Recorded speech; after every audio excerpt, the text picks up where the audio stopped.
Mesdames et messieurs, bonjour. Le numéro 40 de votre émission Bonjour le Bénin s'installe. Nous sommes le jeudi 6 novembre 2025. Aujourd'hui, nous parlerons politique. Et oui, la sortie du président Patrice Talon fait encore couler beaucoup d'encre et un analyste sera sur ce plateau pour évaluer cette sortie avec nous. On parlera également de la prochaine destination probable des frondeurs démissionnaires du parti Les Démocrates. On verra bien ce que pense notre invité de la situation. Après, on va toujours parler également du Sénat, cette institution qui va s'ajouter à celle existant déjà dans notre pays. Est-ce une institution de plus? On en parlera. Et vous savez, mesdames et messieurs, depuis lundi, nous parlons du monde canin, des chiens. Est-ce que vous savez que les puces et l'éthique pourraient être des ennemis de votre chien ou bien de vos chiens? Comment est-ce que vous pourriez prendre soin de ces chiens-là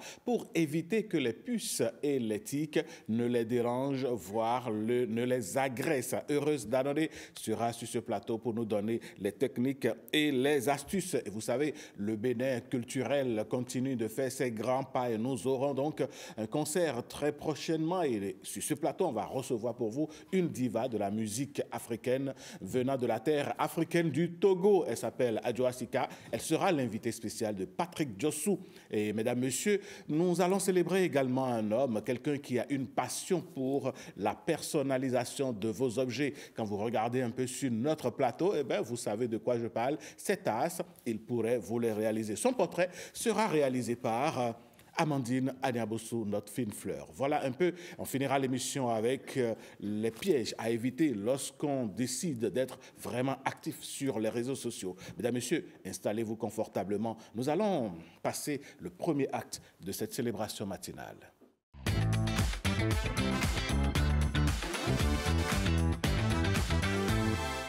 Quand on est génial, on est forcément gentil, n'est-ce pas?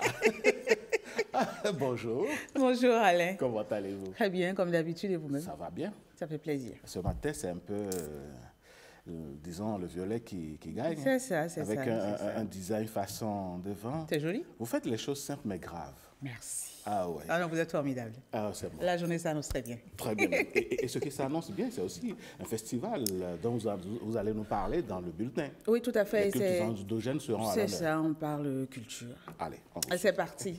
Déjà, bonjour à toutes et à tous. Alain l'a annoncé, eh bien oui, un festival pour ouvrir ce bulletin ce matin, celui des cultes endogènes de la vallée de l'Ouémé, organisé par l'Association des cultes endogènes et Zangbeto de la vallée de l'Ouémé. Eh bien, ce rendez-vous culturel et cultuel a pris fin. L'événement a mobilisé à Djoron de nombreux participants venus de tout le Bénin. À cette fin du premier festival des cultes endogènes et Zangbeto de la vallée de l'Ouémé, les dignitaires et fidèles de plusieurs cultes vaudous prient pour la paix, la concorde et l'unité nationale. Toutes choses nécessaires au développement et au vivre ensemble harmonieux entre fils et filles du Bénin. Point d'orgue de ce festival, les animations artistiques de tous les cultes endogènes invités. Un véritable spectacle par lequel la diversité des rythmes et danses vaudou se révèle. Promouvoir le vaudou dans sa dimension culturelle et artistique, tel est l'objectif poursuivi par l'Association des cultes endogènes et Zangbeto de la vallée de l'Ouémé à Césavo en organisant ce festival.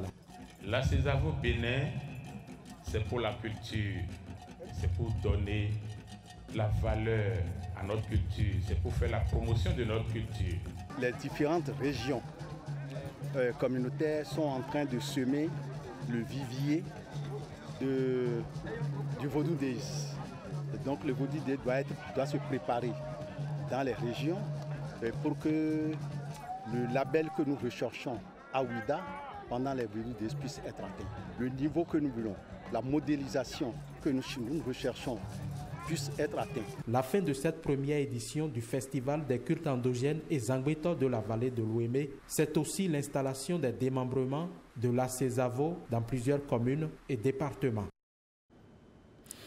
Chaque année au Bénin, de jeunes apprentis passent l'examen du certificat de qualification au métier, le CQM, depuis 2023. Eh bien, les dessinateurs font partie de cette aventure qui conduit au sésame des parcours professionnels plus sûrs. À Parakou, la session de ce mois a enregistré pas moins de 17 dessinateurs. Ronald Robinson et Alexis Assogba nous en disent plus. Dans cette salle, les crayons s'affûtent, les regards sont concentrés. Les candidats au certificat de qualification au métier, section dessinateur, s'apprêtent à prouver que la créativité peut aussi être une rigueur. Derrière cette organisation, des artistes confirmés, engagés à valoriser le dessin comme un vrai métier et non un simple talent. C'est les dessinateurs qui sont censés être de mes patrons. Donc ce sont ces candidats qui se regroupent pour pouvoir composer les épreuves pratiques du dessin. Ils ont demandé le portrait d'un vieil homme qui doit réaliser. Ça fait 4 heures de temps. Sans un diplôme aujourd'hui, tu ne peux pas travailler. Parce qu'il faut être d'abord certifié avant de commencer par travailler pour que les clients puissent te faire confiance. À travers une seule épreuve pratique, tout leur savoir-faire est mis à l'épreuve. La pratique est un peu difficile parce que ce n'est pas tout le monde qui est portraitiste. Donc ils vont faire tout possible pour rattraper ça dans l'oral. Ce que l'État reconnaît, il faut que l'apprenant ait au moins 14 ans. La formation dure 3 ans chez les patrons au niveau des ateliers. À l'issue des 3 ans, si l'apprenant est apte, il peut déjà passer l'examen. Lorsque le client vient chez toi pour demander un tableau, les affiches, les plaques, au niveau de la calligraphie, il faut qu'ils arrivent à satisfaire le besoin du client. Cette année, un regard extérieur vient enrichir l'expérience. Erdmund Albert, professeur à l'université Bayreuth en Allemagne, suit de près ses examens dans le cadre d'un projet de recherche en Afrique de l'Ouest. Et dans notre projet, nous faisons une comparaison avec des autres pays voisins ici en Afrique de l'Ouest et on constate que le Bénin est plus avancé. L'organisation est excellente. Au-delà du dessin, c'est l'avenir qui se trace ligne après ligne. On reste à Parakou où les murs du CEG Hubert Maga changent de visage. 17 peintres plasticiens de l'Association des plasticiens de Parakou ont été triés sur le volet pour redonner des couleurs à l'un des plus anciens collèges de la ville. Un projet né d'une récompense de l'Institut français, symbole d'une école qui inspire au-delà des salles de classe. Des figures d'élèves, des symboles de savoir et de culture prennent forme sous les pinceaux des artistes plasticiens de Parakou. Pour ces artistes, cette fresque murale raconte une histoire, celle de l'élève béninois et de son environnement. On a des murs bien embellis avec des images fortes qui traduisent des messages forts. C'est que ici, au-delà de ce que nous sommes un lieu d'éducation, nous sommes également un vecteur de la culture béninoise tout entière. C'est le sac d'avoir compris les mérites ou les avantages d'un certain nombre de décisions gouvernementales. Une victoire artistique mais surtout pédagogique, car le collège a en effet brillé lors d'une compétition départementale de classe culturelle, décrochant ce don artistique de l'Institut français. Il y a 17 artistes qui sont en train de travailler sur ce projet. Les thématiques qu'on est en train de développer, c'est environnement et éducation. Donc, il y a les artistes qui ont donné le meilleur d'eux-mêmes, donc qui font partie de l'association et c'est eux qui sont là. L'initiative fait des admirateurs autant dans la communauté scolaire qu'en dehors. Avant, les murs étaient sales, je suis très fière parce qu'ils les ont rendus très beaux. On peut même faire des photos selfies et tout. Ça m'inspire de bien étudier. Je suis très fière d'être élève au CEG Hubert Maga. C'est une bonne initiative. Ça attire la population. Vous voyez que tout le monde jette pour donner sur ce qui se fait. En voyant ça, il y a l'effet waouh. Et comme on dit là, c'est pas seulement l'extérieur. On ressent, c'est profond et on sent vraiment que c'est l'Afrique, c'est le Bénin. Ça parle, les images parlent beaucoup, donc j'ai vraiment adoré. Au collège d'enseignement général Hubert Maga, l'art devient mémoire. Et si ces murs parlaient, ils diraient certainement merci à ceux qui croient encore en la beauté de l'école. Les locaux de la Cour suprême à Porto Novo sont ouverts au public du 4 au 6 novembre. La haute juridiction a officiellement lancé ce mardi les journées portes ouvertes édition 2025. Le compte rendu. Monsieur le Président de Chambre, c'est parti pour les journées portes ouvertes de la Cour suprême, édition 2025. Pendant 3 jours, tout citoyen a la possibilité de visiter la haute juridiction pour découvrir de façon pratique son organisation et son fonctionnement. Les journées portes ouvertes de la Cour qui s'ouvrent ce jour constituent en effet un moment privilégié de dialogue entre la haute juridiction de cassation et la nation tout entière. Elles traduisent sa volonté constante de se rapprocher des citoyens, de rendre visible son action et de renforcer ainsi le lien de confiance indispensable entre la justice et le peuple, au nom de qui elle dit le droit. L'édition 2025 de ces journées portes ouvertes est placée sous le thème « Le juge de la Cour suprême face aux élections communales de 2026 ». La communication inaugurale se rapporte à ce thème et est intitulée « La Cour suprême et le contentieux électoral communal ». Dans le nord du Bénin, Dorcas est bien plus qu'une fonctionnaire, elle est une voix, un relais entre les citoyens et leurs droits. Et c'est de bien de cela qu'on parle parce qu'aujourd'hui, elle est à Cotonou aux côtés de ses collègues pour renforcer ses armes. 3 jours d'immersion, d'échange et d'appropriation du nouveau mandat de la commission. Objectif, transformer l'expertise individuelle en impact collectif. Mariano Gankou et Iléa Kodjo. Dorcas défend les droits humains avec passion depuis 9 ans. Depuis 2021, elle porte la voix de la Commission béninoise des droits de l'homme, CBDH, sur le terrain, dans le Borgo à Libori. Et nous ne pouvons pas accompagner les gens en étant loin d'eux. Donc il faut être aux côtés de la population, écouter, recueillir les requêtes, constater les faits de violations ou d'atteintes liées aux droits humains, et les remonter au niveau du siège national de la Commission béninoise des droits de l'homme. Mais pour mieux protéger, il faut mieux comprendre. À Cotonou, elle rejoint 29 autres membres pour une formation stratégique. Objectif, maîtriser les nouveaux outils, renforcer les compétences et faire de la CBDH un rempart efficace contre les violations. Nous sommes dans une nouvelle mandature de la Commission béninoise des droits de l'homme.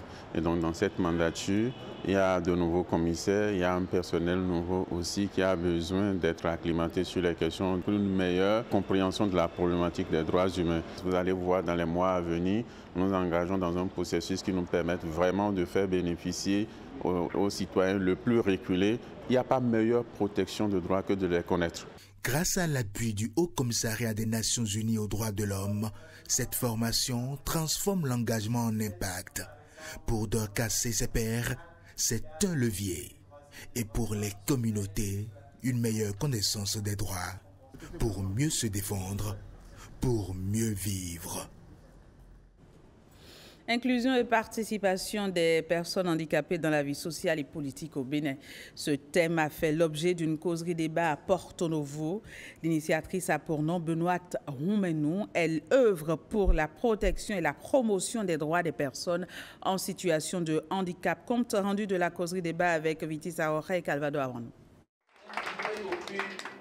Au cœur de cette causerie débat, la question de l'inclusion et de la participation des personnes handicapées dans la vie sociale et politique. Le choix de ce thème est parti d'un constat. Beaucoup de personnes handicapées y ont encore leurs droits.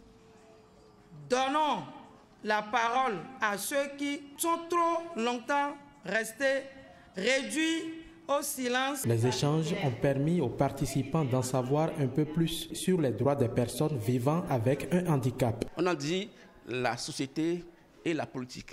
Ça veut dire que les personnes handicapées aussi font partie de la société. Il n'y a pas un mot à part pour les aveugles, pour les sourds, pour les handicapés moteurs. Vous n'êtes pas des personnes à part entière.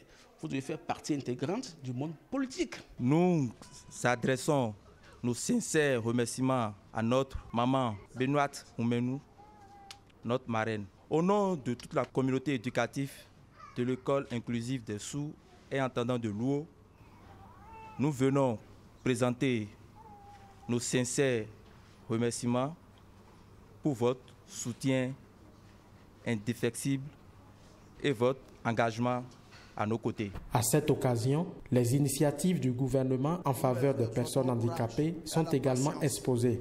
Il s'agit notamment de la loi portant promotion et protection des droits des personnes handicapées et ses décrets d'application. Voilà, fin de ce bulletin. Merci de l'avoir suivi. Excellente journée à toutes et à tous. Merci à vous, Général Afouda Monsé Agboka. On se retrouve. Il a réussi. J'ai reçu aujourd'hui l'ordre. Eh ouais, je crois que je mérite des bonbons là. Oui. Là, c'est exceptionnel. Merci. Allez, bonne suite de journée. On se dit à demain. Mesdames, Messieurs, cette émission continue et la deuxième, disons le deuxième acte de cette célébration matinale, c'est bel et bien Instant politique.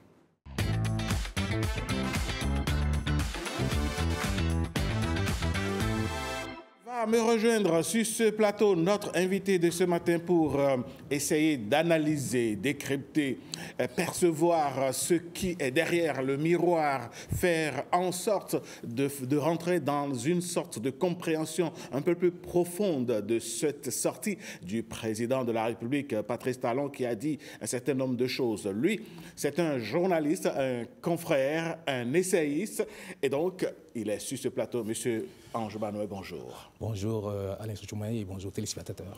Bienvenue dans votre maison. Le plaisir est partagé. Allez, merci d'avoir accepté notre invitation. Monsieur Banoé, quelles sont vos premières lectures de la sortie médiatique du président Patrice Talon? D'entrée, il faut reconnaître d'abord la situation sociopolitique que traverse actuellement le Bénin et qui, dans une certaine mesure, invite les acteurs politiques à divers niveaux de responsabilité que ce soit à reconsidérer leur position. Et lorsqu'on analyse cette sortie du président Patrice Talon, qui fait suite non seulement à une déclaration de l'ex-président Boni Yayi et actuel président du Parti des démocrates, suite, je ne dirais pas, à la non-validation du duo du Parti des démocrates, et plus précisément, suite à leur rencontre, d'où rien n'a filtré. D'où rien n'a filtré. Et vous aurez pu constater qu'à sa sortie de la rencontre, rien n'a filtré. Il a fallu attendre que la Cour constitutionnelle se prononce sur le dossier du duo. Et même qu'on ait eu un silence plat qui a été suivi de la déclaration du candidat du parti. Et jusque-là, beaucoup s'attendaient à savoir qu'est-ce qui s'est passé véritablement entre les deux hommes. Mais, curieuse coïncidence, Boni Yayi a fait sa déclaration et quelques jours, sinon le vendredi qui a suivi, au Parlement, il y a eu un chamboulement du groupe parlementaire Les Démocrates. Et vous constatez que lorsqu'on prend la suite de ces événements, je ne dirais pas non-validation de candidature du duo, la déclaration de Boni Yayi, et ensuite, je ne dirais pas la démission des députés du groupe parlementaire. Pour ne pas parler de débandade. Bon, en tout cas, chacun a apprécié à sa manière. Cela fait des éléments cumulatifs qui, au sein de l'opinion, ne pourraient pas passer anodins et qui, de plus en plus, crispent l'opinion et amènent les citoyens à s'interroger sur bon nombre de choses. Et je pense que la sortie du président Patrice Talon, en clair, c'est une opération déminage, comme on l'appelle, en stratégie de communication politique. Parce qu'il fallait forcément, tout en voulant calmer les ardeurs, parce que, vous savez, le pays les démocrates aujourd'hui fait figure de l'un des partis d'opposition, en tout au moins les plus, je ne dirais pas, je ne me taguerai pas de mesurer, mais qui fait partie quand même d'un des partis de l'opposition, sinon le principal parti d'opposition, puisqu'il est le seul représenté au Parlement, et qui, dans une certaine mesure, anime la vie politique à travers, je ne dirais pas, ses sorties et ses propos qui vont plus ou moins à l'encontre de la gouvernance du régime en place. Donc, en clair, c'est une opération de déminage. Maintenant, quitte à ce que chacun puisse, à travers cette sortie, tirer ce qu'il a de sa compréhension et de sa perception par rapport aux éléments de langage envoyés au sein de l'opinion. Alors, M. Banoé, est-ce que vous pensez que la sortie du président Patrice Talon est venue apporter de l'éclairage sur un certain nombre de zones d'ombre? Dans un premier temps, je m'en voudrais de répondre par oui ou par non. Mais il y a un élément nodal. C'est toujours, nous sommes toujours en face, parce qu'on a de la sempiternelle, je ne dirais pas guéguerre, en griffe, Yayi Talon. Et c'est là où l'opinion est un peu rebutée. Parce que si après 10 ans de gouvernance, 10 ans de rupture et de nouveau départ, cette guéguerre continue, c'est qu'il y a quelque chose qui n'a pas marché. non pas sur tous les plans, mais sur le plan politique, il y a quelque chose qui n'a pas permis aux populations véritablement de pouvoir se départir de cette guerre qui allait, dans une certaine mesure, amener une tempérance au sein de la vie politique. Et moi, je ne fais pas dans la langue de bois, mais je pourrais d'emblée vous faire remarquer qu'il s'agit, dans un premier temps, de ce qui est non seulement les lois électorales, qui aujourd'hui éprouvent les acteurs politiques. Vous savez, même lorsque nous parlons de démocratie et autres, il y a au niveau des lois, on parle de l'égalité et mieux encore de l'équité. Et ça, aujourd'hui, c'est même dans toutes les chapelles. Même si on dit que vous êtes tous égaux par rapport, face aux lois, il y a un moment donné qu'on se demande, mais si nous sommes tous égaux, est-ce que face à quelqu'un qui a un handicap et quelqu'un qui n'en a pas, est-ce qu'on parlera toujours d'égalité? Mais là, il faut parler d'équité. Mais est-ce que les lois semblent, bien qu'elles, si elles paraissent égales et doivent s'appliquer à tout le monde, est-ce qu'au travers de ces lois-là, on arrive à percevoir une équité? Parce qu'il faut le reconnaître, même si c'est un seul, on dit dans un oui général, même un seul non est significatif. Si vous avez 100 personnes et 99 personnes sont d'accord et que même une seule personne dit qu'il faut tenir compte de son avis pour tout au moins maintenir la cohésion. Et dans le cas d'espèce, lorsqu'on s'imagine aujourd'hui le nombre de Béninois qui se retrouvent derrière, je ne dirais pas ce parti, il est de bon ton. C'est quand même une grosse portion de la population. En tout cas, je ne pourrais tout au moins le quantifier, mais je remarque tout au moins que c'est un parti qui traite quand même des foules. Dans sa sortie, le président Patrice Talon semble, je ne dirais même pas semble, il a officiellement reconnu que la guerre entre lui et l'ancien président Boni Yayi doit cesser, reprenant ou confirmant ainsi les propos d'un confrère sur ce même plateau qui demandait que l'on sorte du ping-pong Yayi-Talon. Écoutez, c'est un peu, je ne dirais pas ce qui semble griser un peu ces 10 dernières années, lorsqu'on prend le débat politique, c'est qu'on a cesse de ressasser, je ne dirais pas, cette dualité-là. Et mieux, on aurait pu s'attendre à ce que, à travers certains actes, qu'on puisse véritablement en griffe mettre sous éteignoir Boni Yayi. Mais malheureusement, on a constaté à l'arrivée que, curieusement, certains faits continuent de pouvoir le ramener au-dessus de la scène. Non pas appeler à son retrait de la politique, non, un ancien pour le président. Je donne un exemple qui est assez patent. Lorsque vous prenez par exemple aujourd'hui aux États-Unis, la dernière élection, l'élection de mi-mandat qui est en cours, on a vu l'engagement de Barack Obama, on a vu le résultat que ça a apporté aujourd'hui à travers les résultats qui sont en train de sortir. Donc, on ne peut pas demander à un ancien président de quitter le devant de la scène politique, quelle qu'en soit la bonne volonté, puisque dans une certaine mesure, il reste forcément une valeur morale et politique. Maintenant, est-ce que les actes politiques qui ont été pris ont permis d'endiguer son influence? Maintenant, si les actes qui ont été pris en termes d'actes politiques, que ce soit des lois électorales, généralement, par exemple, sur ce plan, que ce soit... Parce que vous vous rendez compte que malheureusement, c'est lorsqu'il s'agit des questions politiques que les acteurs politiques en griffe font vivre la misère aux populations. Parce que je ne vois pas autant d'engouement lorsqu'il s'agit, par exemple, d'apporter de l'eau, du pain, et pour les questions de santé aux populations. D'augmenter les salaires. Et d'augmenter les salaires pour ceux qui le demandent. Donc, quelque part, il faudrait que... si véritablement on veut avancer sur ce chapitre-là, il faudrait... Je prends par exemple le cas du code électoral. La seule loi électorale qui a permis de passer plus de 2 élections au Bénin, c'est le code de 2013.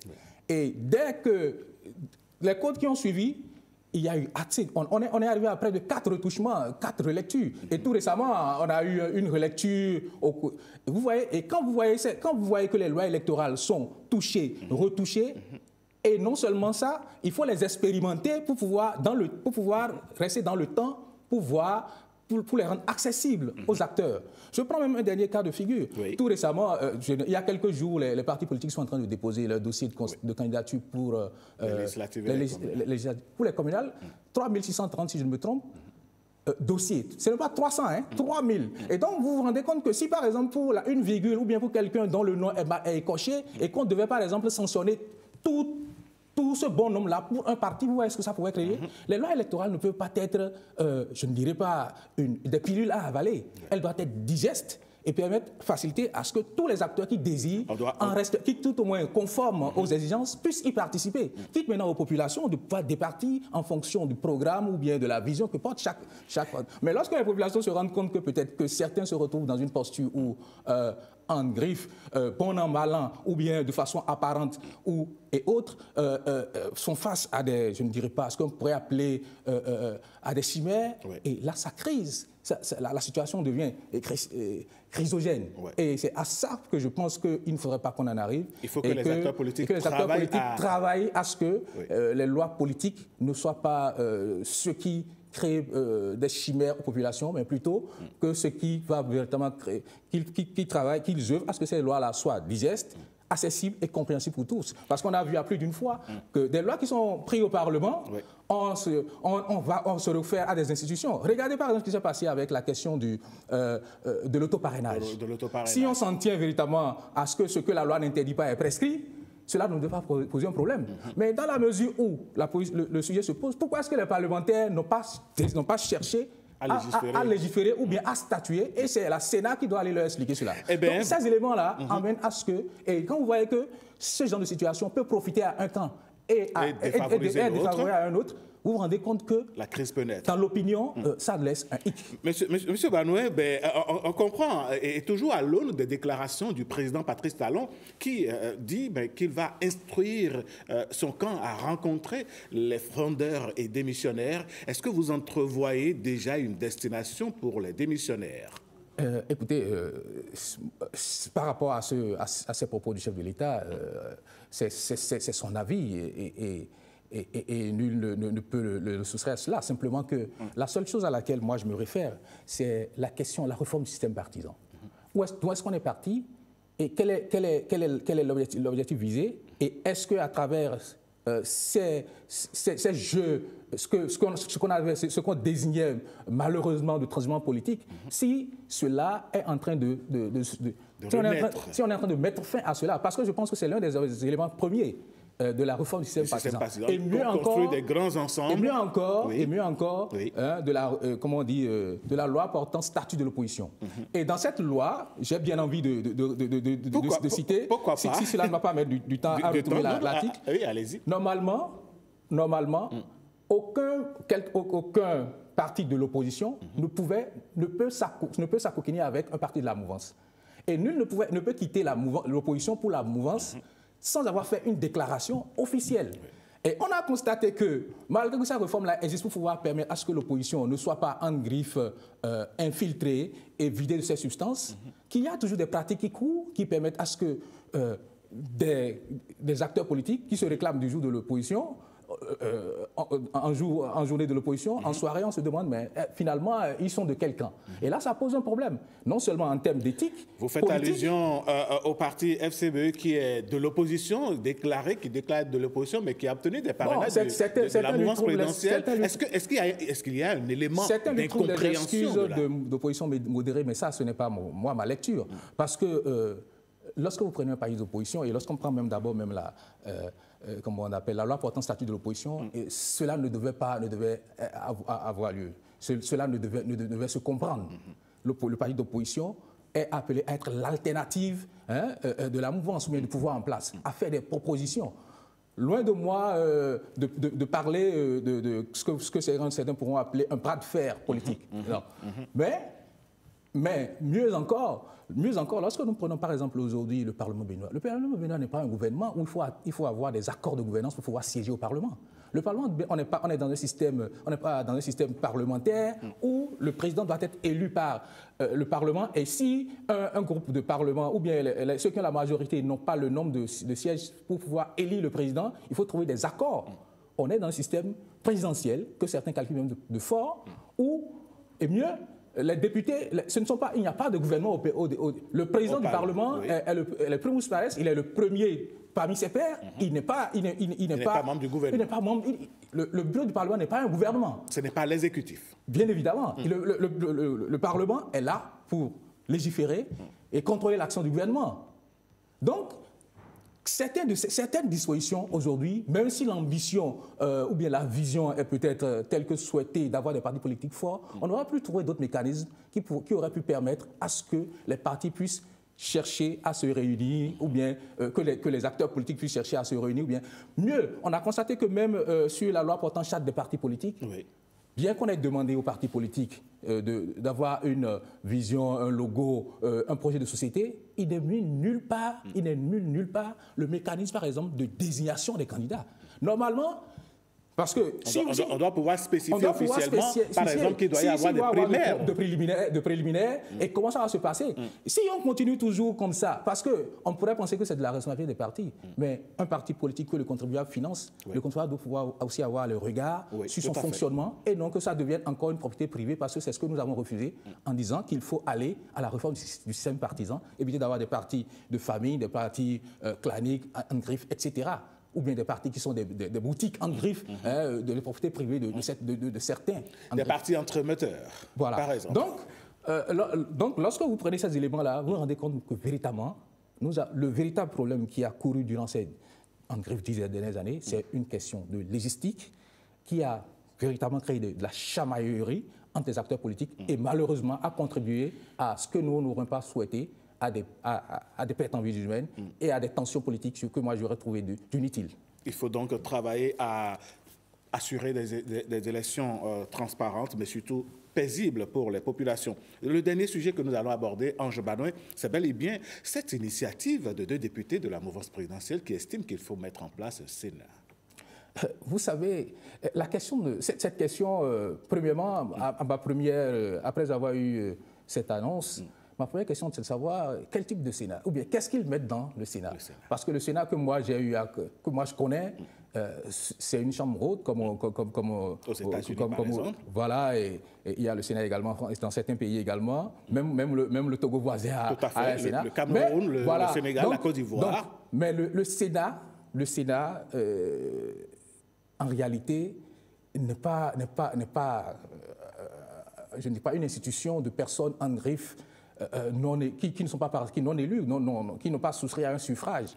Même s'il devait y avoir des personnes qui vont y siéger, ça ne devait pas être le fond de cela. Et mieux, aujourd'hui, beaucoup se demandent, est-ce que c'est ça l'opportunité? Si nous avons une Cour constitutionnelle qui, normalement, doit jouer le rôle, je ne dirais pas, de conciliateur, qui doit arbitrer les différents politiques, pourquoi est-ce que ces personnes qu'on souhaite, qu'on sent penser ou bien qu'on pense qu'ils peuvent avoir un rôle de peacemaker ne sont pas orientés, par exemple, à être intégrés à l'organigramme, à la loi organique de la Cour constitutionnelle ou constituer tout au moins... Les initiateurs estiment qu'il faut trouver un espace pour occuper les anciennes personnalités de la République, pour parler de sages, par exemple.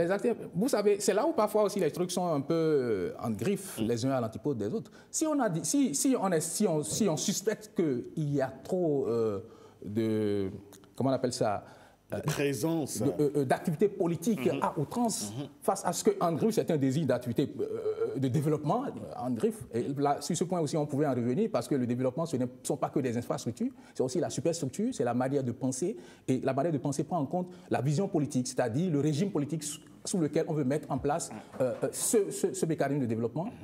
On peut se dire qu'en réalité, ce Sénat, de mon point de vue, non seulement ne me semble pas trop opportun, ne semble pas opportun aujourd'hui parce que le Sénat, ça va forcément créer une institution budgétisée, même si certains des membres du Sénat sont déjà en griffe, ont déjà des émoluments par rapport... Ce sont des pensionnaires. Les initiateurs estiment que ça ne va pas avoir une incidence financière sur le budget de la République, La petite question que moi, je m'en de ne pas poser, c'est que si éventuellement il y avait un Sénat, au moment de la brouille entre le Bénin et le Niger sur la question de pipeline, est-ce que si les anciens présidents étaient membres du Sénat, leur médiation au Niger aurait le même effet que ce que ça a eu?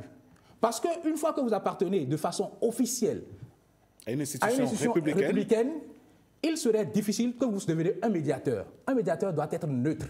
Et dans le cas d'espèce, si un chef de l'État... Et dites-vous qu'il y a toujours eu, même le président Patrice Talon également l'a fait, il y a toujours eu des moments où les présidents des S6 ont sollicité à prendre des avis. Maintenant, c'est qu'il faut peut-être voir s'il y a un mécanisme qui va amener peut-être à... malgré la volonté d'un chef de l'État à ne pas le faire, a décidé d'aller à la rencontre. Parce que de façon naturelle, les anciens présidents ont pris sur eux le devoir de le... En tout cas, j'ai vu par exemple, même sous Kérékou, il n'y avait pas... il y avait le président Zissou, Zissou, et je pense que même si de façon officielle il n'y a pas eu d'échange malgré tout le passé. En coulisses, il y avait quand même des actions.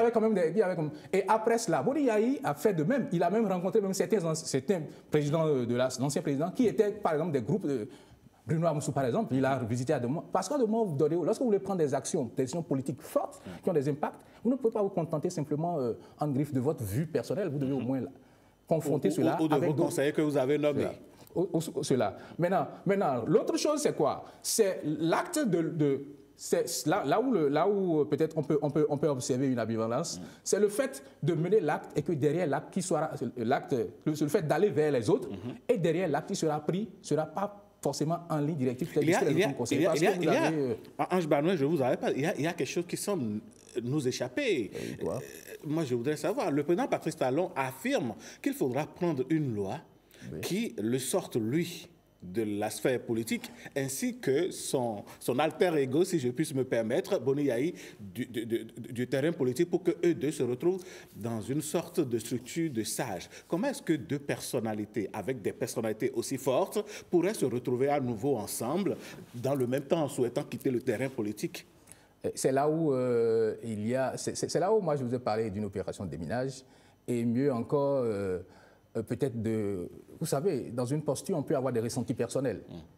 En tant que président d'exercice, qui fait face en griffe à ces difficultés, en griffe à certaines réalités, on peut avoir des ressentis. Mais lorsqu'on quitte la peau de ce magistère, on peut se rendre compte qu'il y a d'autres réalités. Sous le mandat de Boni Yayi n'était pas aussi en de bonne intelligence avec Nicéphore Soglo. Mais une fois qu'il est passé de l'autre côté, qu'il est devenu ancien président, vous avez vu quelles sont les complicités qu'il y a eu entre eux. Donc c'est dit qu'on ne pourrait pas simplement se statuer sur le présent pour définir l'avenir. Même si nous pouvons faire des projections, c'est que nous devons aussi tenir compte de ce que certains appellent les aléas ne seront pas tous les mêmes. Ange Banois, on aurait aimé continuer cette discussion, mais vous savez aussi bien que moi, en tant que journaliste, que la denrée la plus rare et à bien gérer par ici, c'est le temps. Si vous aviez un mot de fin, que diriez-vous? Si moi j'ai un mot de fin par rapport à la situation qui est pour vous, j'entends beaucoup de choses.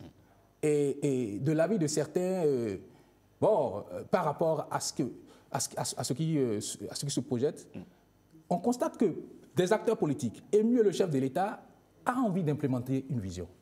Mais moi, je me demande pourquoi est-ce que... On pourrait l'appeler comme on veut, mais beaucoup, et bien je l'ai écrit dans mon ouvrage paru en 2021, beaucoup évitent la question d'une assise nationale, appelez ça comme vous voulez, mais il est toujours important que lorsqu'on veut prendre des changements majeurs, qu'on puisse rassembler, je ne dirais pas les acteurs politiques, parce que la vie de l'État ne se résume pas aux acteurs politiques, mais de faire asseoir toutes les composantes de l'État, de leur présenter les différentes options et qu'ensemble, ils puissent en décider. Même la Chine, dont beaucoup parlent aujourd'hui, qui disent que la Chine et que certains en griffe sous étiquette ne disent pas quel est le modèle politique, a changé depuis quelques années son modèle et ne se limite pas beaucoup plus simplement aux infrastructures, mais beaucoup plus pense à l'humain. Et je pense que c'est la vision actuelle, c'est d'investir sur l'humain et de rendre... parce qu'aujourd'hui, partout, on parle de l'indice de développement humain. Malgré les infrastructures, il faut que les gens se sentent bien. Ange Banois, merci, on vous aura compris. C'est moi qui vous remercie. C'est un plaisir de vous avoir eu sur ce plateau. Revenez-nous quand vous voulez. En tout cas, nous, on ne va pas se lasser de vous inviter. Le plaisir est partagé. Je vous souhaite une très bonne journée. Merci et bien quelqu'un d'autre va prendre votre siège. Mesdames, Messieurs, on va à présent aller vers ce qui serait, disons, je dirais, le portrait. Voilà, on avait annoncé que nous avons un portrait, un homme à vous faire découvrir, quelqu'un de spécial.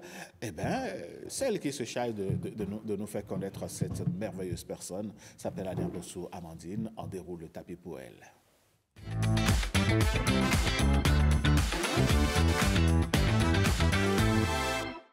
Eh oui, la fine fleur, bonjour. Alain Sochumé, bonjour. Comment allez-vous ce matin? Ça va bien chez vous? Ça va. Ce matin, vous avez décidé de nous faire découvrir quelqu'un. Oui, j'ai décidé de vous faire découvrir un monsieur qui fait le métier de la personnalisation. Est-ce que vous le saviez, dans le paysage concurrentiel actuel où le consommateur est bombardée de messages publicitaires. La personnalisation dans l'impression devient un élément crucial pour capter et maintenir l'attention du public cible. On voit de plus en plus dans notre quotidien des textes ou images imprimés sur des supports tels que les gobelets, comme ce qui est ici, comme Bonjour le Bénin, voilà, comme nos tasses, les t-shirts ou même des banderoles pour exprimer notre individualité, celui ou celle qui opère donc cette magie, exerce le métier qu'on appelle la personnalisation. Nous sommes donc allés à la rencontre d'un jeune Béninois qui est un passionné. Il s'appelle Pio Oueton, il est le promoteur de la marque Bénédiction. Il nous parle ici de son métier et de ses rêves. Suivons ensemble cet élément.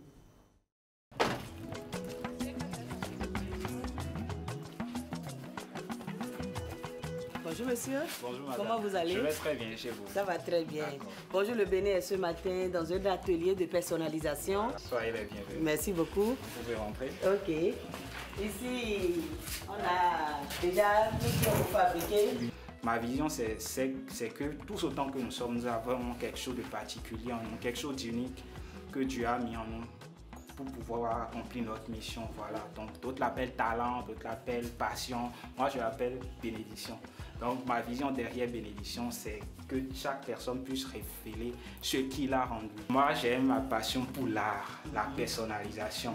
Et c'est réellement ce qui m'a poussé à m'initier dans ce domaine. La personnalisation et la sérigraphie, c'est quoi la différence? C'est par abus de langage qu'on dit aujourd'hui la sérigraphie, on essaie de généraliser. La sérigraphie, c'est juste une partie de la personnalisation. La personnalisation, c'est quoi? C'est tout ce que nous pouvons faire pour rendre quelque chose d'unique. Vous voyez un peu. Par exemple, cette impression, c'est pas de la sérigraphie, c'est une impression numérique. Voilà. On imprime le fichier sur un support et qu'on imprime directement sur le t-shirt à l'aide d'une machine. Quand on parle de personnalisation, c'est seulement les t-shirts, il faut faire beaucoup d'autres choses. La personnalisation, ça va au-delà des t-shirts et des casquettes qu'on pense. Même votre t-shirt et votre lunette, que vous voyez, on peut la personnaliser. Ah bon? Bien sûr, vos boucles d'oreilles, vos bracelets, comme vous le voyez ici, nous avons des bracelets. Excusez? Oui, vous pouvez voir. Des bracelets. Voilà. Ici, c'est un concept que nous avons lancé. On a mis admis pour pouvoir personnaliser des bracelets pour les candidats. Parce que notre vision à travers Bénédiction, c'est de transmettre de la positivité, transmettre de la joie à tous ceux qui nous entourent. Voilà, ici un bracelet personnalisé avec le nom. Okay. C'est idéal pour les anniversaires. Voilà, je cherche à offrir quelque chose à quelqu'un, je peux le faire. Et là, je suis en train de voir une tasse griffée. Bonjour le Bénin. Exact. On a essayé de faire ceci. Vous avez des tasses pour le pot de lab que nous avons fait café des entrepreneurs. Voilà. Il y a d'autres tasses, c'est quand vous mettez l'eau chaude que ça dévoile en fait l'image qui a sur la tasse. Ça c'est une tasse classique. C'est cet effet wow que ça reflète, ce qui fait que beaucoup de personnes s'intéressent à cette tasse magique. Vous voyez un peu, la personnalisation, ça va au-delà de tout ce qu'on pense. Ça, c'est je suis béni, ok. Voilà, pour transmettre cette bénédiction-là. Vous voyez, sur le PC même, comme sur le PC, il y a bénédiction, oui. Voilà. C'est tout ça qui, vous voyez, ma souris, la souris, le tapis souris, voilà, le stylo. Même le stylo, oui, bien sûr. Okay. C'est un domaine assez vaste et qui est très porteur aujourd'hui, que beaucoup de personnes ignorent. Mais c'est un domaine très prometteur qui offre de la possibilité aux jeunes d'entreprendre dans ce secteur. Aujourd'hui, on parle d'e-commerce, on parle des activités en ligne. Voilà, c'est la personnalisation. Il y a une branche de la personnalisation qu'on appelle le print on demand, qui est très en vogue aujourd'hui, qui n'est pas forcément développé ici. Et pourquoi avoir choisi ce métier? Voilà, comme je l'ai dit, c'est la passion qui m'a guidé. De base, j'ai une licence en génie rural maîtrise de l'eau. Juste après ma génie rural maîtrise de l'eau. Vous voyez que c'est diamétralement opposé. Voilà, donc c'est la passion qui m'a guidé. Depuis l'enfance, moi, j'ai toujours été attiré par tout ce qui a trait à l'art, la personne.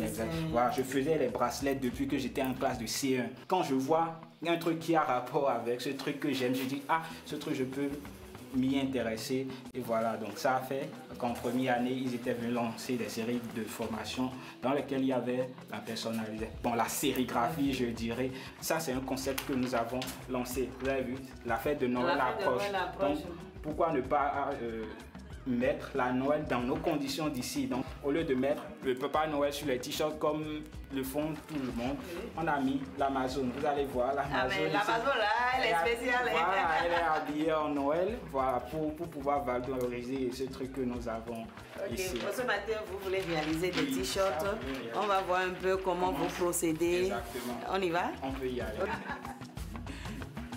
Bon, ici, on est en quelque sorte dans ce qu'on peut appeler la chambre noire de la personnalisation. C'est ici que la majorité du travail se fait. Voilà. Vous êtes en présence d'une machine, d'une presse. Voilà. C'est ça qui permet de fixer les impressions sur les vêtements, que ce soit les casquettes, les t-shirts. Il y a plusieurs types de machines. Ceci, ça permet d'imprimer sur les t-shirts, mais les supports un peu plats, les tissus. Il y a d'autres machines pour les casquettes, les tasses, voilà un peu. Ici, c'est un format un peu plus grand. Nous allons réaliser un t-shirt ici. Et vous allez voir un peu comment ça se passe. Allez-y. Voilà. Je vous laisse... Oui, bien sûr. Avant d'imprimer sur un t-shirt, on essaie de régler la machine, la température qu'il faut. Chaque type d'impression avait le réglage qu'il lui faut. Ici, nous sommes en présence d'un transfert d'image. Il y a le film qu'on imprime et puis on imprime ça sur le t-shirt après. Donc, nous allons faire un t-shirt pour le Bénin. Comme c'est pas tout ce support ou bien tout ceci qu'on veut mettre sur le t-shirt, on va essayer de découper la partie qui nous intéresse.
C'est pas n'importe quel parent qui va investir des millions dans l'université pour son enfant et pas patient, l'enfant débranche d'un coup comme ça. Donc, je leur dis merci pour la confiance. C'est vrai, ça n'a pas été facile, mais aujourd'hui, je dirais qu'ils sont fiers. Quels sont vos rêves?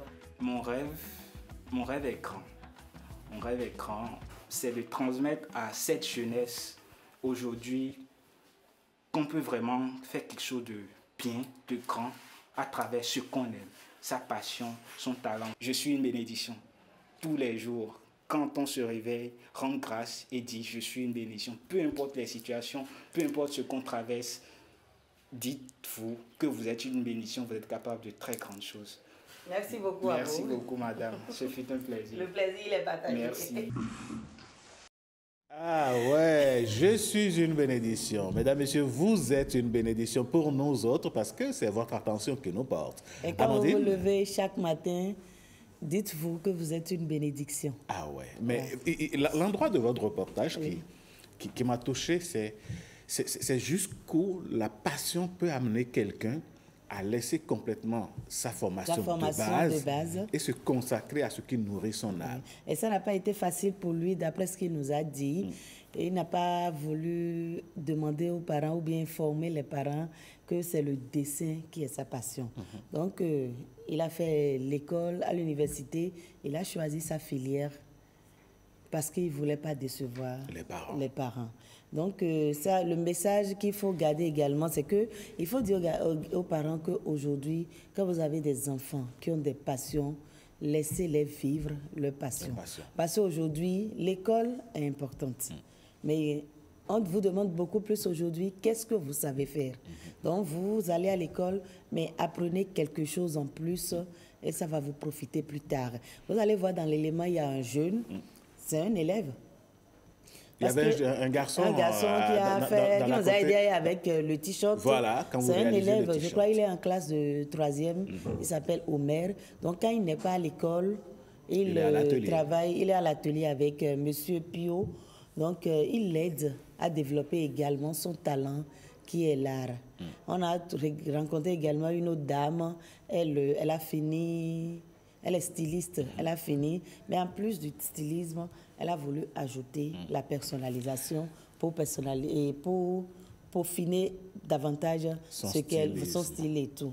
Eh bien, Patrick Diossou est également sur ce plateau. Patrick, on va dire que quand la passion nous prend, parfois on oublie tout ce qui a été investi sur nous et on trouve son chemin. Oui, on trouve son chemin. Bonjour Alain, bonjour Amandine. Bonjour Patrick. Oui, je vous suivais avec passion parce que justement, c'est la passion. Oui. Lorsque la passion ne vous guide pas, vous allez faire tout ce que vous êtes en train de faire avec un peu de mou.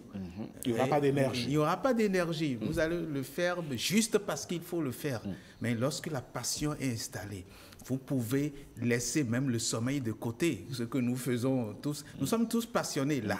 C'est cette passion qui nous pousse à venir très tôt, à rentrer très tard, mais à venir très tôt, sans nous dire que oui, nous sommes contraints par. Non, ce n'est pas la contrainte, c'est la passion. Et cette passion, il faut que les parents, comme Amandine l'a dit, puissent aider leurs enfants à développer la passion, à asseoir leur passion. Lorsque vous déroutez votre enfant, il va faire ce que vous voulez qu'il fasse. Mais il ne va pas le faire avec art. Il va le faire parce qu'il faut le faire. Et à un moment donné... Des exemples, il y en a. Hein? Et ça me rappelle une histoire. Quand j'étais à la radio, on avait reçu des stagiaires. Oui. Et bon, on a vu que la fille n'était pas du tout impliquée. Bon, elle fait ça parce que papa a dit, tu dois être journaliste. Oui. Alors qu'elle-même, sa passion, elle voulait faire de la médecine. Wow. Donc, un jour, on lui a posé la question, elle s'est retrouvée dans le journalisme parce que papa a dit de faire le journalisme. Donc, je veux dire, les parents ou bien nos parents, on ne doit pas vivre notre passion à travers nos enfants. Laissons les enfants choisir leur chemin.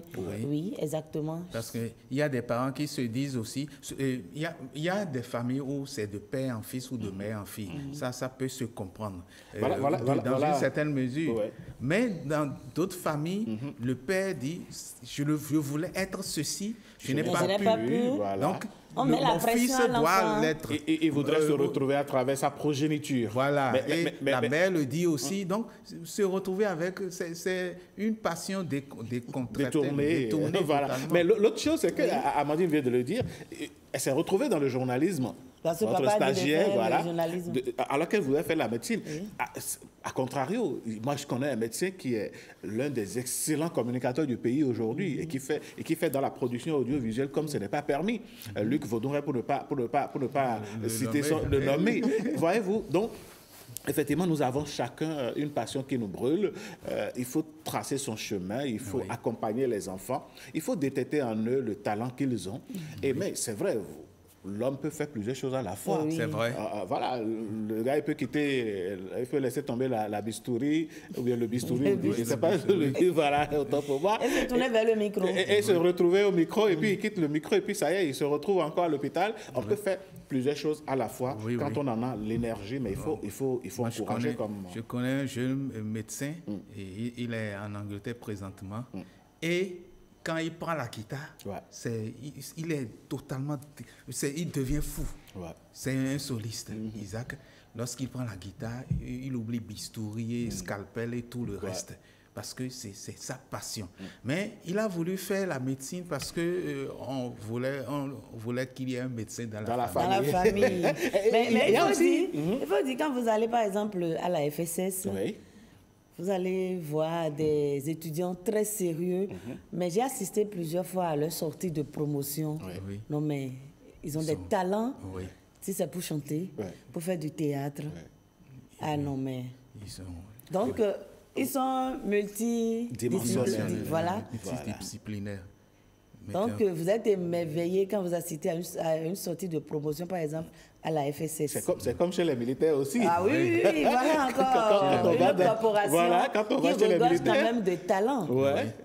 Ben, il faut peut-être alors penser à un mécanisme dans la République qui permet de combiner tous les talents, au moins 2 ou 3, et puis bon, voilà. C'est vrai que dans certaines familles, on voudrait bien avoir une journaliste, un avocat, un médecin. On veut avoir un certain nombre de corporations, de métiers dans la famille pour être représentatif d'un corpus d'excellence. Le journalisme, est-ce que Alain Sochoumé a un autre talent ou bien a une autre passion? Je sais que vous êtes artiste également.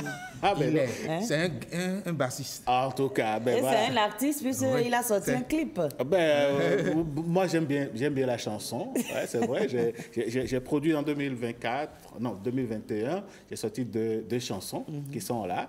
J'ai un projet de sortie de chansons. Donc vous voyez, quand ça me plaît, je chante bien. Mais ce n'est pas un talent caché. Ce n'est pas un talent caché. C'est comme notre confrère, notre collègue Franck Kellor. Ah oui. Un excellent monteur, mais qui est aussi un artiste. C'est un instrumental, justement, qui a accompagné. Ce qu'on entendait en faux sonore sur votre élément. Voilà, donc on a quand même de la passion et à en revendre. Mais vous, quelle est votre passion avant? Moi, j'ai tellement de passion. D'abord, ma première passion, c'est le journalisme. Tout à fait. Depuis le bas âge, j'ai voulu être journaliste. Vous y êtes parvenu? Je suis parvenue. Et bon, à part ça, j'aime la coiffure. J'aime tout ce qui est métier de l'esthétique, la coiffure, le maquillage et consorts. Après ça, j'adore. Donc, je ne serais pas étonné de vous retrouver dans un atelier pendant vos congés en train de vouloir apprendre. Pourquoi pas? À part ça, il y a la cuisine. Ah ouais. Ça, là, on sait. Je vais passer toute ma journée dans la cuisine. Intéressant. Donc, voilà. Ça, c'est bien. Je vois. Mais quand vous êtes à la cuisine, est-ce que vous préparez pour tout le monde? Est-ce qu'un jour vous allez préparer, vous allez amener ici, on va manger? Pourquoi pas? On va bien voir ce que ça va donner. Bon, on prend ça comme une promesse, Patrick? Non, j'espère que vous allez donner la popote. Ah, mais non, si c'est vous donner l'argent pour le faire, il n'y a pas de souci. Patrick, est-ce qu'on a des soucis d'argent? On n'a aucun souci. Bon, voilà. Et la passion de Patrick, on n'en a pas parlé. C'est l'écriture. L'écriture. Donc, vous êtes dans votre domaine, en fait. Oui, et puis la musique aussi. La musique, le théâtre, tout ce qui est art. Vous savez que je peins aussi. Ah bon? Ça, personne ne le sait, j'ai des tableaux. Ah, si on avait su, vous serez venu sur le plateau avec un exemplaire de ce que vous faites. Cette passion-là, je la réserve pour... dans quelques années, lorsque je vais endosser la touche de la retraite. Lorsqu'on va vous remettre à la disposition de vos parents. Voilà. Sinon, la musique, je la pratique tout le temps. Hier nuit, enfin jusqu'à ce matin, j'étais en pleine musique, en pleine répétition. La musique, je suis dedans. Et voilà. La musique, le théâtre. Et Alain Sochoumé, avant de fermer cette rubrique, je tiens quand même à remercier l'équipe de tournage. François Zinsou, Patrick Nimanvor. Moi, je l'appelle Saint-Zinsou. Saint-Zinsou, ok. Donc, Saint-Zinsou, Patrick Nimanvor et Abraham Todaï. Ils ont été franchement très gentils sur le plat et sur le terrain. Et également, j'imagine, quand vous voyez Abraham Todaï, qui est le conducteur du véhicule et qui garde la perche, franchement, et puis ça donne quelque chose. Donc, ça a été une équipe. On a travaillé ensemble et ça a donné ce que vous avez vu. Vous avez oublié le montage. Et le monteur Isaac. Ah ouais, voilà, c'est un musicien. Est-ce que vous savez que Isaac est oui, et il a une très belle voix. Il a une très, très finalement, belle on a voix. tous les talents alors, Voilà, on a tous les à la talents. SRTB. Oui. Eh bien, Patrick... on remercie également M. Pio. Oui, Weton. Alors, il faut le dire, hein, parce que c'est lui qui a conçu et qui nous a offert Les tasses greffées Bonjour le Bénin, Bonjour personnalisées. le Parce que personnalisées. là, Ah voilà, vous avez Alain. Ah mais bien sûr. La fine fleur est en route. La fine fleur en route, ça c'est clair. Moi, j'ai il y a Patrick, oui. Voilà, il y a Alain, il y aura tous les chroniqueurs, tous les acteurs de Bonjour le Bénin en leur tasse. Voilà, on n'est pas n'importe qui à la Merci fin. beaucoup à M. Pio, Weton. à ses parents qui ont bien voulu le laisser exercer sa passion. Oui. Pour que nous, on ait nos mugs sur le plateau du Bonjour le Bénin. On bénéficie de sa passion oui, et de la compréhension des parents. Voilà. Patrick Jossou, oui. on en vient à votre rubrique. Oui, événement à la une. Allez, avant donc de dérouler, de vous montrer la une de cet événement, voici la virgule qui va nous permettre de respirer.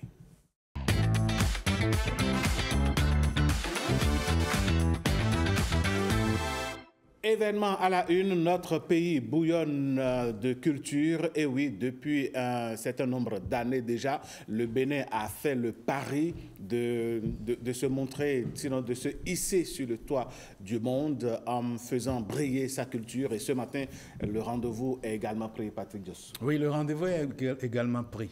Le Bénin a décidé de faire briller sa culture. Et le Bénin a décidé aussi d'accueillir tous ceux qui sont dans la culture, dans l'art, surtout l'art musical, parce que c'est de ça que nous allons parler ce matin. Ce matin, nous recevons une artiste. Elle est d'un pays qui n'est pas très loin du nôtre. Un pays, quand on dit un pays qui n'est pas très loin du nôtre, vous pensez à quel pays? Un pays limitrophe, le Togo. Un pays limitrophe. Ah, ouais. Vous êtes allé trop vite. Bravo, Amandine. Vous iriez au Nigeria d'abord, ensuite au ça, Niger. je regarde mon invité. Bon, je la situe un peu au Togo, en fait. Et puis l'autre chose, c'est que si vous ne savez pas faire, pour aller au Nigeria, il faut faire plusieurs fois. Alors qu'au Togo, il suffit de faire un pas. Et puis voilà, un pas, et nous faisons ce pas pour aller au Togo. Et elle est née un lundi. On n'est pas lundi aujourd'hui. Le lundi 10 août 1987 à Lomé.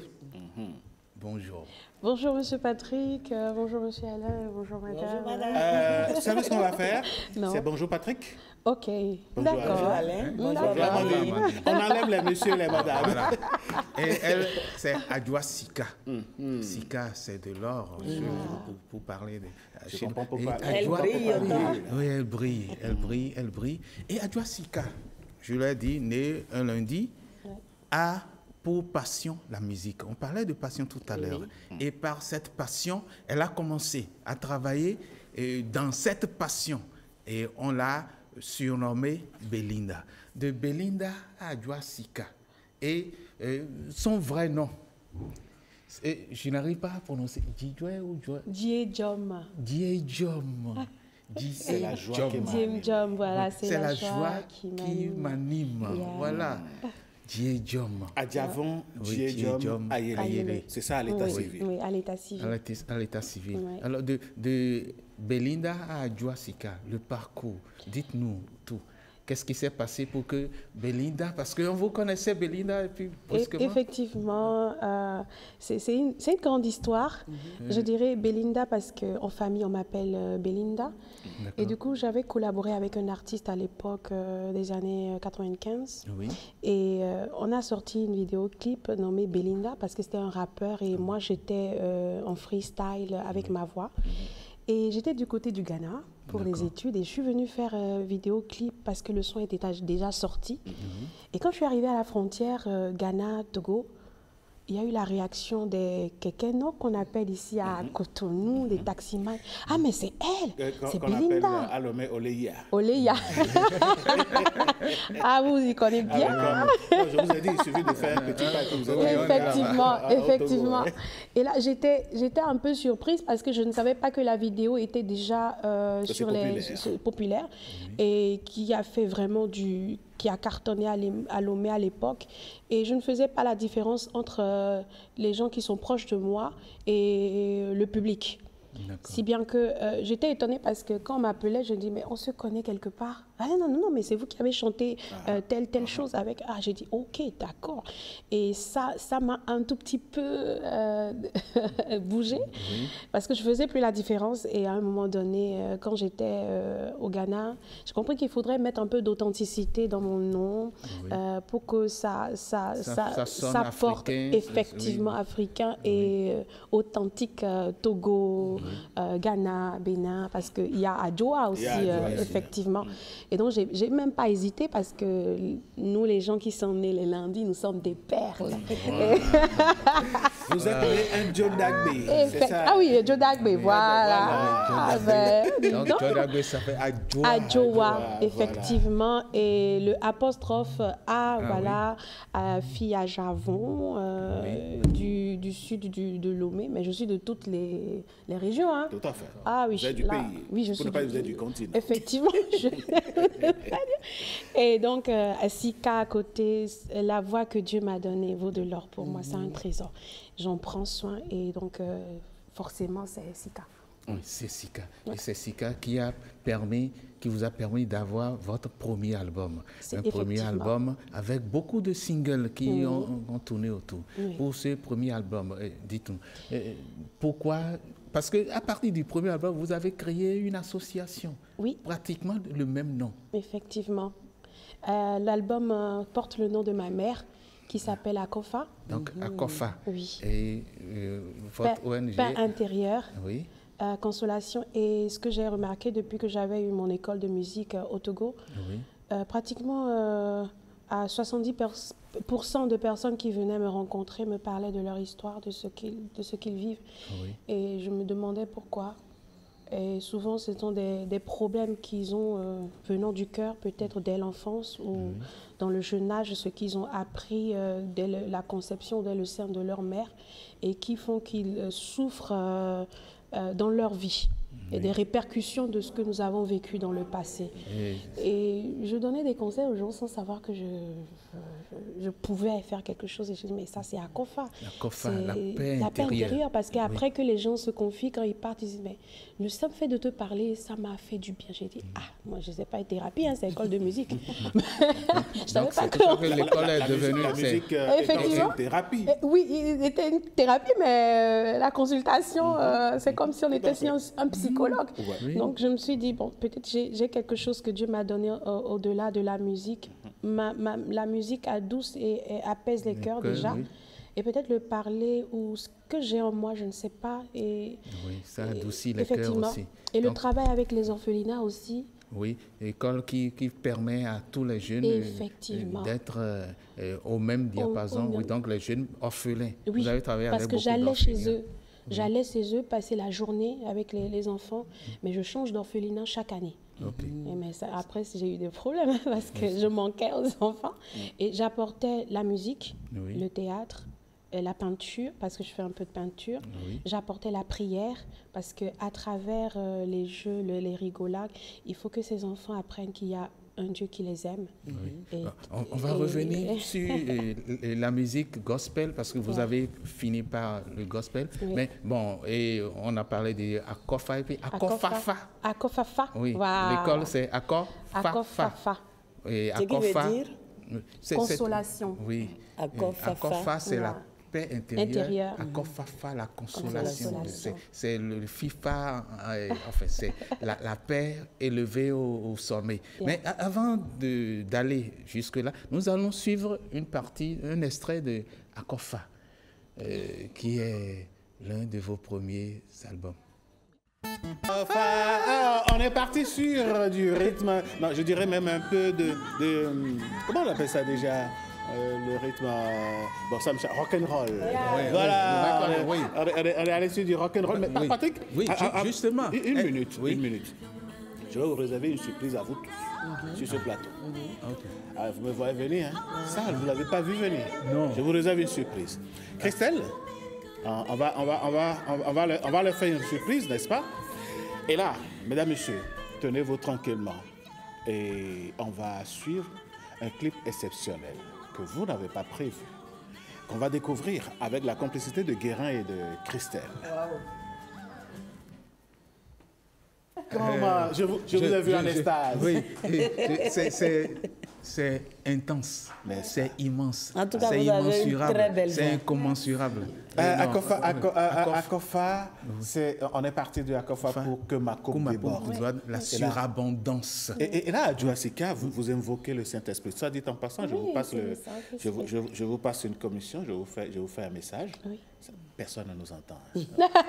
D'accord. Assurez-vous. Oui. Ma réalisatrice, elle vous dit que vous êtes très belle, que vous êtes télégénique. Merci. Ce sont les mots qu'elle a utilisés. Rassurez-vous que personne ne nous a écoutés. Alors, Adjoasika, oui.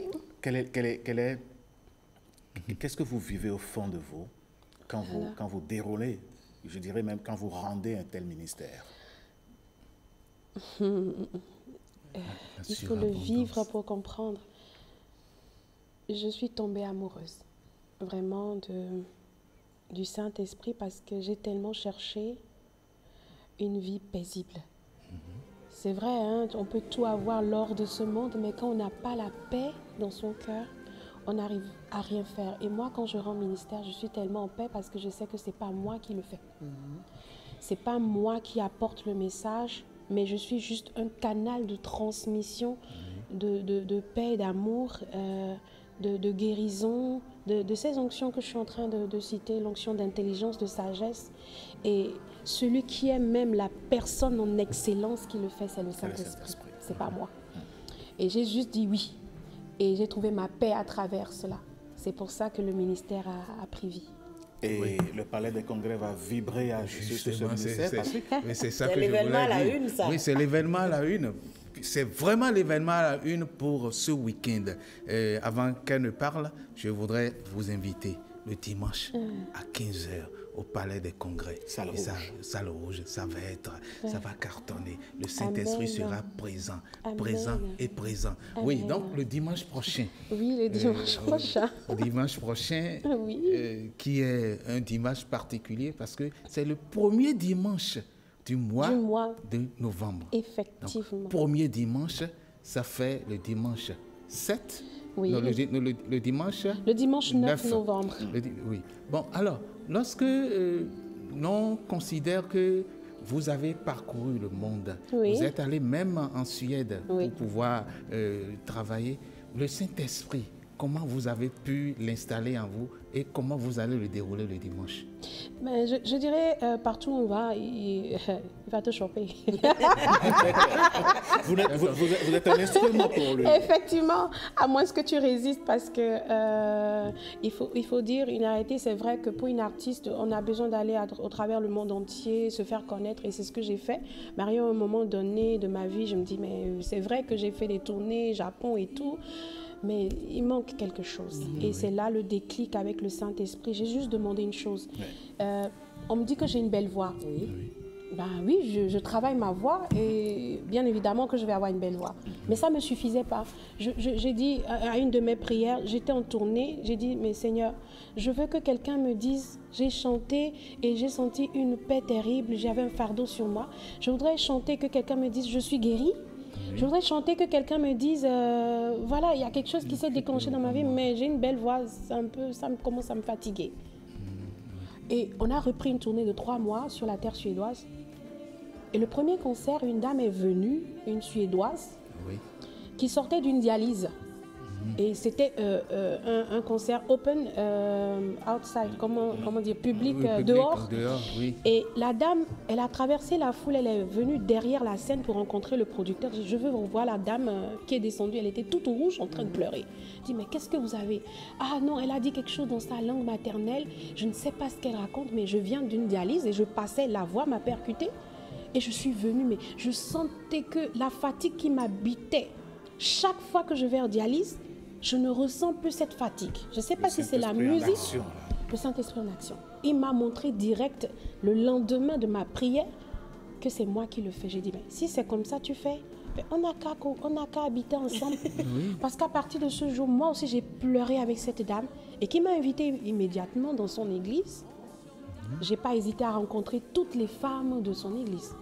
Et je dirais, c'est ça le déclic avec le Saint-Esprit. Je dis, si je suis vide ou si je suis remplie de moi-même, on me dira que j'ai une belle voix. Mais si je suis remplie de lui, parce que je veux faire du bien à ceux qui m'entourent, que les gens soient en paix, que les gens soient guéris, que les gens, l'amertume, les douleurs puissent, voilà. Et c'est le déclic avec lui. Et à partir de cet instant, j'ai commencé un 9 novembre 2019. Je suis rentrée après la Suède en même temps à Lomé et j'ai commencé à proclamer que je veux servir vraiment le Seigneur à travers le chant. C'est vrai, je faisais du gospel dans les jazz clubs et tout, mais c'est différent. C'est différent. Je peux apporter la musique jazz, gospel en ministère. Je peux apporter la musique afro en gospel, mais ça va toucher, quel que soit le rythme que j'utilise. Adjoint Sika, 9 novembre 2019. 9 novembre 2025, 6 ans. Qu'est-ce qui vous motive à célébrer cet anniversaire au Bénin? Au Bénin, parce que nous avons l'habitude de faire la surabondance, un concert surabondance chaque année. Ça fait déjà 3 ans et cette année, c'est la 4e édition. La première édition à Agora Senghor, dans une salle de 600 places. Ensuite, la deuxième année dans le Palais des Congrès de Lomé, qui rassemble 3800 personnes. Sold out. Et ensuite, l'année dernière, c'était au Stade Omnisport de Lomé, à 15 000 places. Et cette année, tellement il y a eu du public béninois à Lomé l'année dernière, des bus que nous avons vu rentrer à la frontière qui sont venus à Lomé célébrer. Et à 20h, on voyait des gens partir avec les drapeaux béninois. Et là, on veut vraiment célébrer, parce que ce n'est pas par nous-mêmes, nous ne sommes pas venus par nous-mêmes. Et c'est le Seigneur qui nous demande de venir célébrer ici la surabondance. Et quand on le célèbre, il se manifeste dans toute la nation, du nord au sud, de l'est à l'ouest, sur toute la population. Qu'on soit chrétien ou non, nous sommes des frères et des sœurs nés de Dieu. Nous sommes à l'image de Dieu, créatures de Dieu. Alors, il visite tout le monde, sa paix. Voilà, c'est ça la surabondance. Cette année, c'est au Bénin, à Cotonou. Oui, au Bénin, à Cotonou. Et Alain l'a déjà dit avant moi, 9 novembre 2019, 9 novembre 2025, à 15h. Patrick Dessous. Oui. Je disais premier dimanche, non, ce n'est pas le premier dimanche. Le deuxième. Non, le deuxième dimanche. En fait, la connexion que je voulais faire, c'est connexion date à date. Ce qui est sûr, la connexion avec le peuple béninois est établie déjà par le Saint-Esprit. Oui. Et nous allons établir une autre connexion ici. On va couper tout. On va faire silence télé, par radio. Et on va laisser Akofa nous offrir en live, sans fioriture, sa voix. Que ce chant pénètre le cœur de chacun qui nous voit en ce matin et accorde la paix à toutes les familles. Que ma coupe déborde, débordant de ton amour, illumine nos vies, Saint-Esprit. Que nos coupes débordent, débordant de ton amour, illumine nos vies, Saint-Esprit. Onction d'abondance, onction de liberté, onction de mariage, onction qui est tapée, onction ministérielle, onction de médecine, onction de surabondance, onction qui est établie, que nos coupes débordent, débordant de ton amour, illumine nos vies. Saint-Esprit, que l'onction de journalisme ne se répand. Merci. Akofa. Merci d'avoir illuminé ce plateau ce matin et merci d'avoir permis au Saint-Esprit de régner en ces lieux et qu'il vous accompagne le dimanche prochain pour illuminer et bénir tout le peuple béninois qui en a besoin. Merci beaucoup. Eh bien, merci à vous et merci également à Emmanuel Tognidaro que j'aperçois dans les coulisses de l'autre côté. On vous souhaite une très bonne journée. Patrick? Oui. Je crois qu'on a fait oui, on a fait le J'ai les larmes aux yeux et les yeux aux larmes. Allez, merci à vous. On va donc aborder la rubrique santé. Et oui, on vous l'avait promis, ce sera chose faite avec notre Danone national.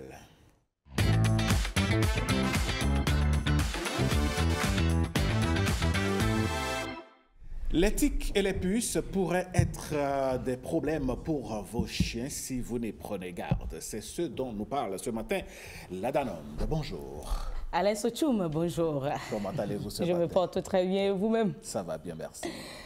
Pat Joss. Oui, je suis le. Pour ne pas dire là. La fine fleur. Vous étiez rempli de l'Esprit Saint tout à l'heure. J'ai reçu en tout cas. N'est-ce pas, l'onction divine. Oui. C'est important. Malheureusement, je n'ai pas une belle voix pour la chanson. Sinon, j'aurais accompagné Alain. Oh, mais vous avez une voix. Est-ce que vous savez que nous sommes suivis par des millions de Béninois? Ah, bien sûr, c'est la nationale. nationale. Vous connaissez Jean-Marie Cédolo? Notre collègue, confrère, notre ami du ministère. Le PF national. Le PF national, le ministère de l'Agriculture, de l'Élevage et de la Pêche. Il nous suit depuis Paracou, on lui fait un coucou, sans oublier tous les Béninois de la cité de Kourou. Bien sûr. Voilà. Alors, les tiques des chiens. Oui, les tiques des chiens, on en parle. Aujourd'hui, on a décidé d'aborder le sujet sans avoir un vétérinaire parce que c'est devenu le commun. Je ne vais pas dire des mortels, mais qui n'a pas vu des tiques sur un chien? On l'appelle souvent les tiques et les puces. On les appelle souvent paro en langue. Paro, voilà. Et on a décidé d'aborder la thématique avec les téléspectateurs aujourd'hui et surtout leur apporter des astuces, voilà, surtout pour prévenir la chose parce qu'on va en venir, mais le traitement est vraiment coûteux. Le traitement est coûteux. Et lorsqu'on en vient déjà à quoi ces tiques-là ressemblent, pourquoi on les appelle les menaces, les ennemis, voilà, de nos chiens, il faut dire que ce sont, à travers les images que vous verrez, elles sont franchement discrètes, petites. Et parfois invisibles. Oui. Presque invisibles. Presque invisibles. Ce sont voilà, déjà, les chiens se questionnent déjà sur à quoi ça peut... Voilà que nous voyons, voilà ce qu'on voit. Vous voyez, ça, c'est avec la caméra, on a ces images-là. Sinon, à l'œil nu, c'est difficile de les trouver. On les reconnaît rapidement à travers la couleur, parce que sur un chien qui est peut-être comme ce qu'on a eu hier, comme Loulou, très rapidement, on peut les... Voilà, marron, on peut les reconnaître. Sinon, c'est tellement petit, mais très envahissant. C'est pas évident. Sur un chien noir, c'est pas évident. C'est pas évident. Et on va vous montrer, on va vous donner des images tout à l'heure pour prévenir la chose. Ils fonctionnent comment? Ce sont des insectes qui sucent le sang. Du coup, lorsque ces insectes attaquent, un peu comme Patrick le disait en temps, comme la grippe, ça grippe. Oui. C'est des sangsues, en fait. En quelque sorte. Ce sont des sangsues. Et vous voyez déjà... Voilà. Parce que là, l'insecte, quand il se pose sur le chien, il est petit. Et à force de sucer son sang, il devient gros. Bien sûr. Et là, s'installent les démangeaisons. Voyez-vous, c'est ça qu'on a à l'antenne. Là, voilà, vous voyez comment ça agit. Et oui, et après, ça commence par grossir. Oh là là, oh là, oh là. Et là, c'est le sang de l'animal que ça suce ainsi. Ça, c'est les puces. Ça, c'est les puces. Alors, Madame Danone, est-ce que c'est pour ça que dans... comment on appelle, dans la célèbre série, je ne sais plus, Marimar, le personnage, voilà, le personnage central appelait son chien Sacapuce. C'est sûr. je ne saurais le dire. C'est vrai que j'ai suivi Marimar, mais j'étais très petite. Oui, Marimar venait d'un quartier pauvre. Oui, le chien n'est pas propre. Il n'y a pas eu d'entretien. Et on va en parler tout à l'heure. Voilà des conditions qui font développer des puces sur les animaux. Alors, beaucoup de propriétaires se disent que ce sont des êtres, bon, ce n'est pas grave. Alors que ils ne voient pas la dangerosité de la situation. Les propriétaires sous-estiment ces parasites. Bien sûr. Et est-ce qu'ils représentent vraiment un danger pour la santé animale? Oui, ils peuvent affaiblir, ces puces peuvent affaiblir le système immunitaire de l'animal. Et il faut dire que les puces, les tiques, ce n'est pas que les chiens. c'est tout animal, permettez, et surtout les chats. Ce sont ces animaux-là qu'on a très souvent à la maison, les chiens, les chats, mais les puces, les tiques peuvent attaquer tous ces animaux-là. Alors, ces puces peuvent affaiblir le système immunitaire de l'animal, provoquer des anémies, parce qu'on a dit ça vient sucer le sang. Et donc, surtout... Quand tu n'as plus de sang, tu es anémié. Tu es anémié. Et ainsi transmettre des maladies infectieuses, parfois même mortelles. Parfois mortelles si les animaux, ils ne sont pas vite pris en charge. Mais il faut également dire que ces puces peuvent attaquer l'être humain. Ah oui. Parce que vous avez parlé de parents enfants. Donc c'est transmissible. Et je parie qu'Amandine ne va pas... c'est tout. Ça fait partie des raisons pour lesquelles Amandine va éviter des... Non, en fait, ça ne fait pas partie. J'ai expliqué la dernière, c'est parce que j'ai été attaquée par un chien que moi, j'ai vu. Maintenant, si ces chiens... doivent produire encore des puces et des tiques. Qui vont vous donner des maladies. Alors là, bonjour les dégâts. J'en reste très loin. Oui, mais expliquez un peu comment c'est tiques. Oui. Je rappelle que c'est T-I-Q-U-E-S. Oui. C'est pas TICS. C'est pas TICS, c'est pas technologie de l'information et de la communication. Donc TIQUES. Comment ces tiques et ces puces s'attaquent vraiment aux chiens? Parce que ils viennent d'où? Ils viennent d'où? Elles viennent d'où ces puces? Bon, c'est l'environnement.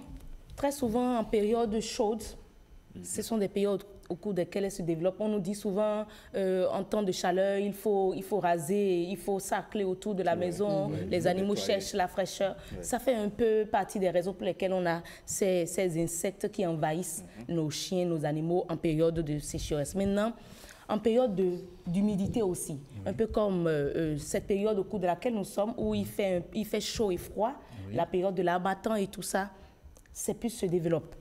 Et maintenant, avec la sécheresse, le réchauffement climatique, on les retrouve partout et en toute saison. Et malheureusement, ils se retrouvent où elles se retrouvent, où ces puces. C'est souvent au niveau du cou. Du cou, sous les poils. Il y en a qui sont sous les pattes des animaux. Donc, ils vivent ou elles vivent avec les animaux, mais les dérangent sérieusement. Très envahissante, quand vous constatez déjà que votre chien se gratte à tout bout de champ, le cou, partout. Ce sont des alertes, Oui, il faut déjà s'inquiéter parce qu'il ne pleure peut-être pas, mais il souffre sérieusement. Parce que l'animal est là et l'insecte est là, son ennemi suce son sang, et si rien n'est fait, il peut passer de vie à trépas. Oui, il peut passer de vie à trépas. Donc, nous allons inviter franchement les téléspectateurs à prendre garde. Justement, mais comment est-ce que les maîtres de chiens, les propriétaires de chiens, peuvent protéger leurs animaux de ces insectes envahisseurs? Et ça, votre question m'amène à proposer cet extrait aux téléspectateurs sur la prévention du mal à travers des astuces naturelles. C'est un ami de la toile qui a fait sa proposition et nous avons trouvé ça utile et nous partageons ça avec les téléspectateurs. On suit, on revient.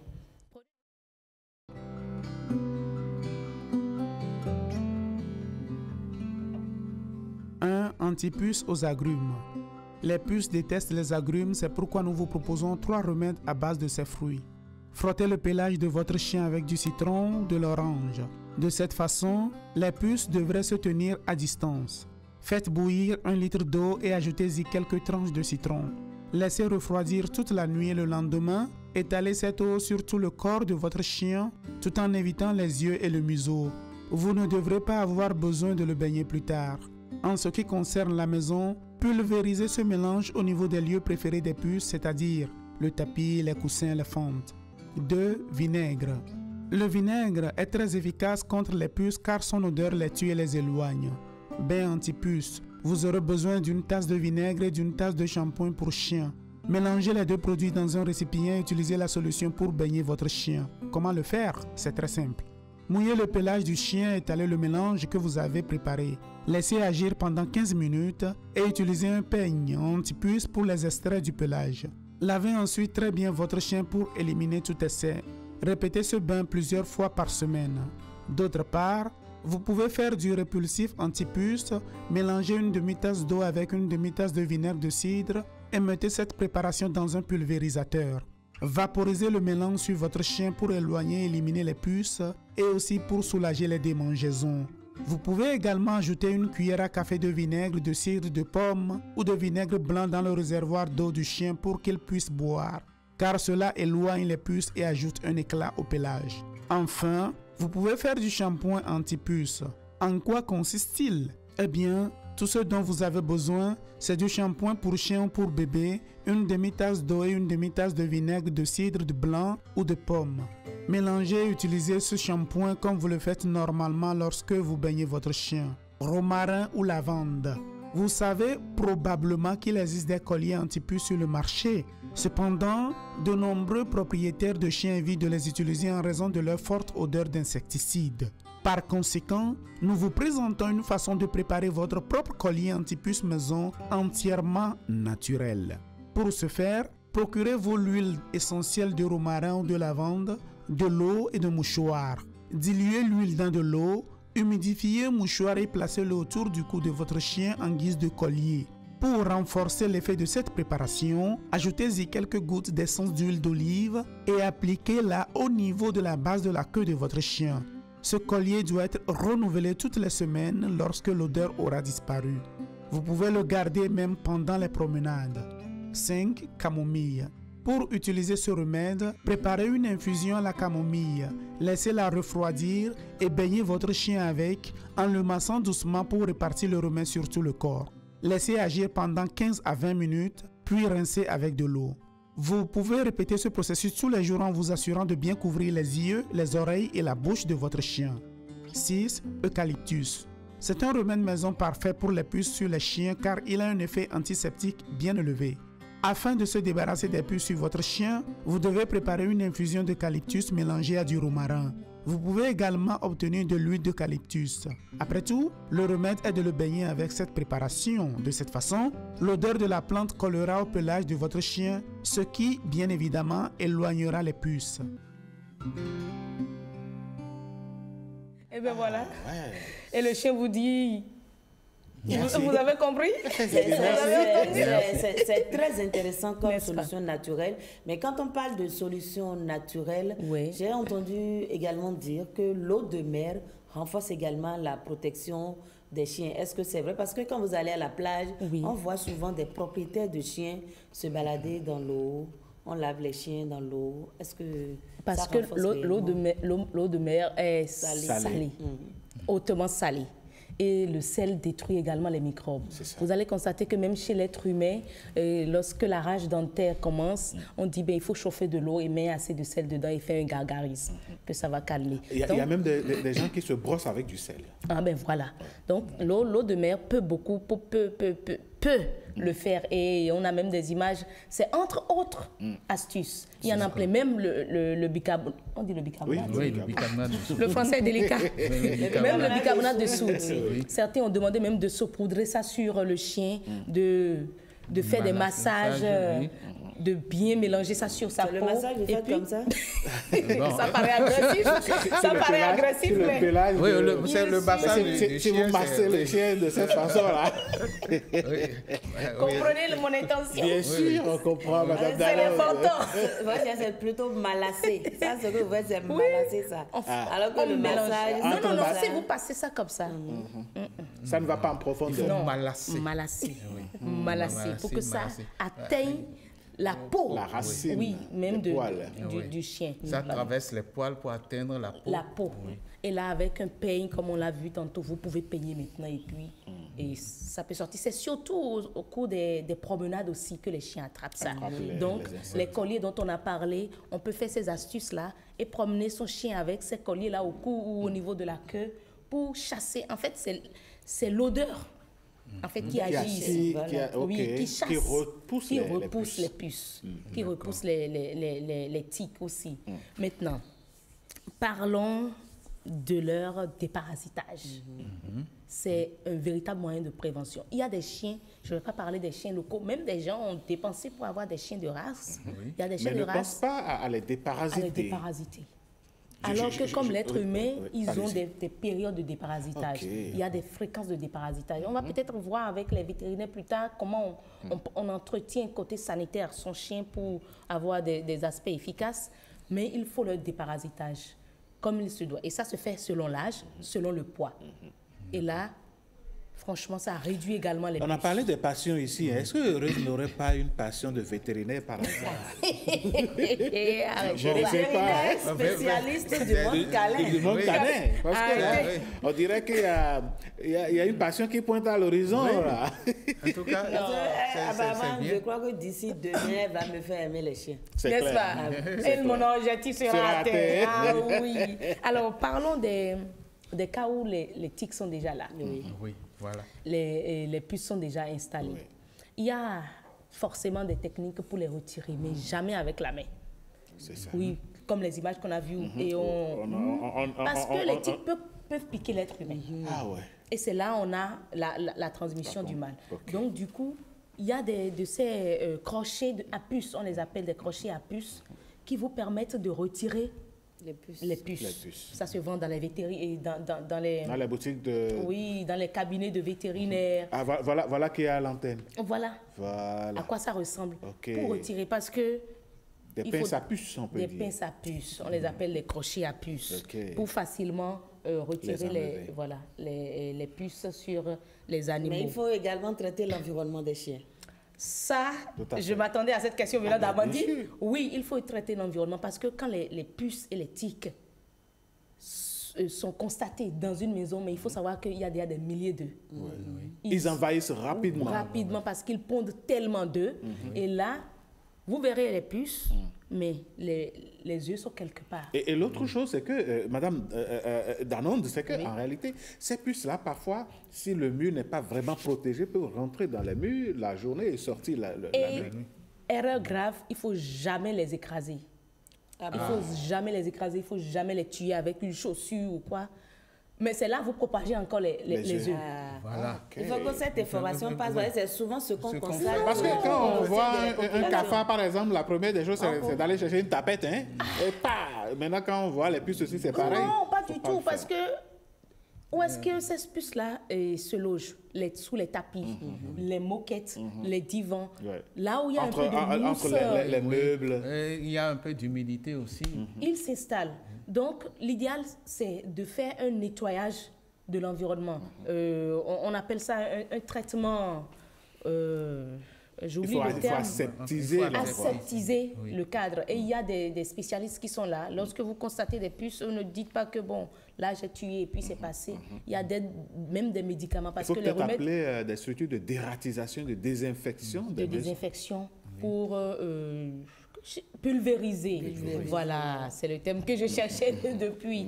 Tout le cadre, en passant par la cage du chien, partout dans la maison. Parce qu'on ne les retrouve pas si facilement.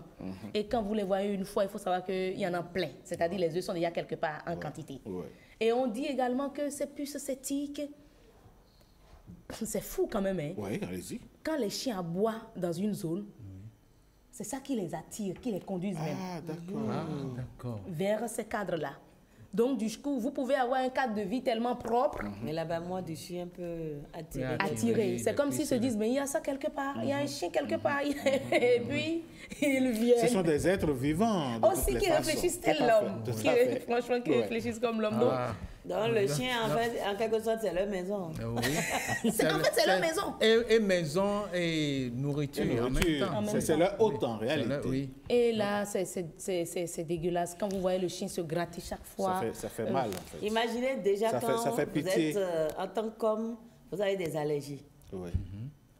On n'est pas à l'aise. On n'est pas à l'aise. Tout le temps, on se gratte le corps. Il faut voir la réaction du chien. C'est ça.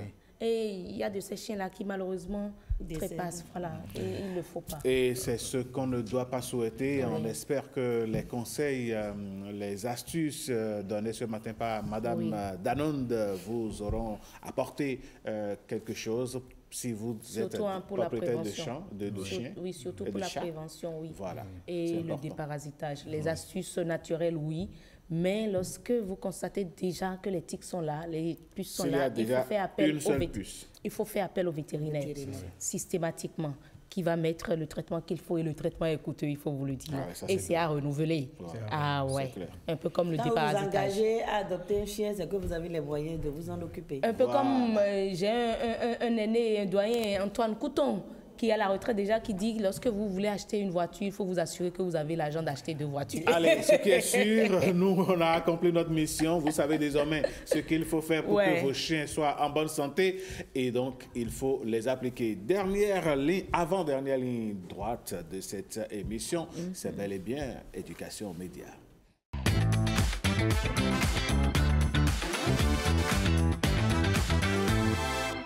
Alors, on a Marvin Promise Aïnadou, bonjour. Bonjour Alain. Avec bonjour vous. Tout le monde. Bonjour. De quoi nous allons parler ce matin? On va parler de comment M. Patrick était implémenté dans Je reçois. Ah, dans l'adoration de ce matin. Je reçois. Ah oui. C'est votre sujet du jour, Patrick. C'est votre sujet du jour. Donc, on va parler aujourd'hui de la désinformation, comment les sujets peuvent sortir de leur contexte pour créer du buzz. Est-ce que vous savez la dernière fois où je parlais d'IA, où je disais que quand il y a du racisme, quand on envoie un document, ou peut-être pas non plus le document à ChatGPT, qui disait que le racisme était une bonne chose, on lui demande après, est-ce que le racisme était une bonne chose, et que ChatGPT va dire oui. J'ai coupé l'extrait à partir de la partie où je disais ça, j'ai mis sur les réseaux. Figurez-vous qu'en moins de 3 heures de temps, j'ai eu près de 100 relais. Et des relais, en fait, des personnes qui m'attaquaient. Ah bon? Disant que j'aborde un thème qui ne me concerne pas. Que vous ne maîtrisez pas. Et que je ne suis pas experte en IA.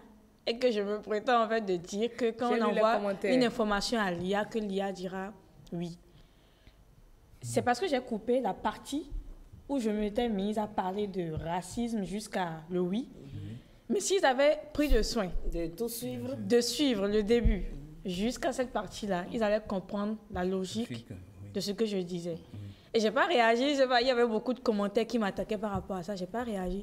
C'est ce qui fait qu'il y a une stratégie en communication. Il y a des personnes qui coupent des extraits exprès du contexte, juste pour donner la partie qui choque le plus. Donc, faire de la désinformation par maladresse. Voilà, donc on coupe la partie qui choque le plus, on publie, et comme on sait que les gens vont réagir parce qu'ils n'ont aucune idée en fait de ce que je disais au début, ni de ce que je disais à la fin, ils vont dire mais elle se prend pour qui? Ils vont relayer, ça fait de la communication. Il y a une étude qui montre que les images sont facilement modifiables ou mal interprétées, comme les vidéos aussi. Et une recherche de 2015 a révélé que les participants n'identifiaient correctement pas. Ils identifiaient jusqu'à 46,5% en fait des images altérées. Autrement dit, on ne voit pas toujours ce qui change. Un simple recadrage, un ajustement de couleur, une suppression d'un élément suffit à modifier un message. Parce qu'en fait, il suffit juste qu'on ajoute un petit stylo ou une petite encre à quelque chose pour changer correctement en fait l'image ou le contexte en fait de la chose. Et c'est également, je vais aller sur des cas pratiques aujourd'hui. Il y a un influenceur qui habite à Dubaï, Alias Chen, qui il fait des podcasts sur comment les femmes doivent se comporter et tout. Dans cette vidéo, on va croire qu'il est misogyne, on va croire qu'il est contre la gente féminine. Il a été interpellé par l'État français. On lui dit, l'État français, voilà. Pas l'État français. On lui demande de s'expliquer sur ce qu'il dit sur les réseaux sociaux. Et le chargé en fait de l'État a pris un extrait de ce que lui disait et s'est mis à expliquer. Et M. Alessidian disait, monsieur, vous avez pris en fait une partie de ce qu'il disait sorti de son contexte pour venir en fait m'accuser devant la loi. Le monsieur était comme ça. Il dit, je suis le représentant de la République. Il dit, non, monsieur, moi, je suis Alessidian. Et il coupe. Ce qui veut dire que, peu importe ce qui arrive, il faut toujours prendre en compte le contexte global en fait, d'une situation. Il ne faut pas isoler un élément de la situation générale. Il ne faut pas isoler un élément de la situation générale. C'est ce que, en fait, c'est ce qui se passe actuellement sur les réseaux sociaux. Parce que les gens, en fait, ils prennent juste l'extrait, qu'ils relaient, et ça fait du bruit. Tout à fait. Donc, ils oublient le concept. Donc, tout ce que moi j'aurais à dire pour faire court aujourd'hui, on est jeudi. Mais vous savez que ce que vous dites, c'est également remarqué. Excusez-moi les hommes. Oui, allez-y. Ça se remarque tellement dans la vie active aussi, dans les ménages, dans les foyers. Et souvent, vous allez entendre les dames dire franchement, il ne fait que répéter ce qui s'est passé il y a des années.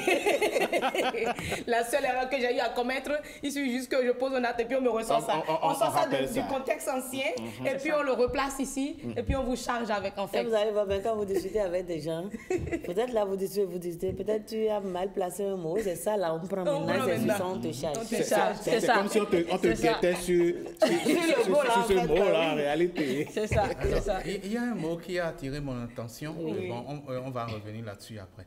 La désinformation. Oui. Avec l'ODEM, on a fait un travail sur ça avec un observatoire italien qui nous a rapporté deux autres mots. Donc, il y a désinformation, il y a mésinformation, il y a malinformation. On va revenir sur ces concepts-là après. Et justement, sur des concepts, il y a infectation, il y a infection. Oui. Aujourd'hui, on a parlé d'infectation. Infectation, c'est des éléments externes qui viennent infecter un être, un animal. L'infection. Oui. L'infection, c'est de l'intérieur. L'infectation, c'est puce, punaise, poux. L'infection, c'est de l'intérieur, ce sont les virus, d'accord, les microbes qui sont de l'intérieur. Donc, voilà. On a appris quelque chose de plus. Notre dictionnaire a parlé. Ah oui. Non, mais je pense qu'il faut faire très attention quand on est sur les réseaux sociaux. On a notre téléphone, on se balade sur les réseaux sociaux, on publie, on fait des photos commentaires. Et tout, mais on n'a parfois pas conscience du périmètre que cela peut parcourir, de la distance que cela peut parcourir. Vous faites un petit post ici, ça fait donc des millions de personnes qui ont vu, et ceux qui sont choqués, ceux qui sont intéressés, ceux qui sont touchés vont réagir. Donc il faut faire vraiment attention. Et surtout, moi j'ai tellement peur de faire des posts. Voilà, ne surtout pas isoler le propos de son contexte, sinon vous allez créer ce que l'autre va appeler un choc émotionnel, et puis bon, ça y est, les problèmes vont arriver. Et puis il y a parfois des mots ou des lettres qu'on ajoute. On dit que quelqu'un a vu qu'on a mis, il est interdit de prendre les choses d'autrui. Un voleur est passé. Il a pris le P. Il a pris. On a compris. Il a effacé le P. Donc, il est interdit de rendre les choses d'autrui. Il a transformé la phrase de façon à ce que cela la rende. Allez, merci beaucoup Marvin, merci Amandine, merci Heureuse, merci Patrick. C'est un plaisir d'avoir présenté cette émission. Le dernier acte va donc se jouer tout de suite avec Marcela Rossi, fidèle au poste. Voici la revue de presse.